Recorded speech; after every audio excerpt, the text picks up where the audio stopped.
বিড়ালের বাচ্চাটি ঘুমন্ত অবস্থায় বিছানায় পটি করে দেয়। বাঘমামা এসে দেখে ফেলে এবং বিড়ালের বাচ্চাটিকে মারধর করে। বিড়ালের বাচ্চাটির মা দৌড়ে এসে বাচ্চাটিকে কোলে নেয় এবং বিছানায় পরিষ্কার করে দেয়। কিন্তু বাঘমামা বিড়ালের বাচ্চা ও তার মাকে ঘর থেকে তাড়িয়ে দেয়।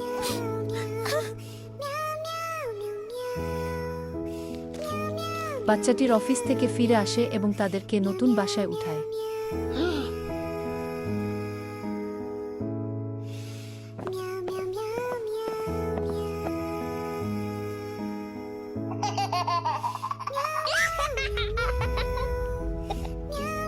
তারা আনন্দর ফুর্তিতে কাটায়।